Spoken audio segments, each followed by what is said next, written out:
Hello అండి. ఇప్పుడు మనం మునగాకుతో కందిపప్పు పొడి కూర చేసుకుందాము.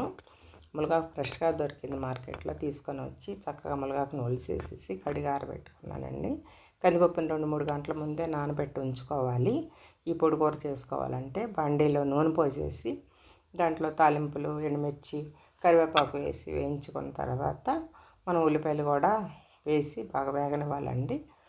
వేగిన తర్వాత ఈ ఆరబెట్టుకున్న మునగాకుని కూడా వేసి సిమ్మిలో పెట్టి నిదానంగా వేయించాలి. నిదానంగా వేయించడం వల్ల చక్కగా మగ్గి కూర ఎంతగా ఉన్నదో అది చూడండి, కొంచెం అయ్యింది. దాన్ని బాగా వేగిన తర్వాత ఈ నానబెట్టి ఉంచుకున్న కందిపప్పును కూడా మనం దాంట్లో వేసేసి నిదానంగా మగ్గనివ్వాలి. ఇప్పుడు దాంట్లోకి మనం ధనియాలు, జీలకర్ర, వెల్లుల్లిపాయి, నువ్వులు కొంచెం పొడి చేసి పక్కన పెట్టుకోవాలండి. ఇవి బాగా రెండు కూడా దగ్గరికి బాగా మగ్గినాయి అనేసరికి మనం ఇది పొడి చేసుకొని పెట్టుకున్నది కూడా వేసేసి బాగా కొద్దిసేపు దాన్ని మళ్ళీ కూడా సిమ్లో పెట్టి మగ్గనివ్వాలి. మగ్గిన తర్వాత దాంట్లోకి నేను ఈ పప్పు నానబెట్టుకున్న నీళ్ళు వచ్చినాయి కదండి, దాంట్లో కొద్ది చారు పెట్టుకున్న చారు కూడా మరుగుతుంది. ఇట్లా పసుపు, ఉప్పు, కారం వేసేసి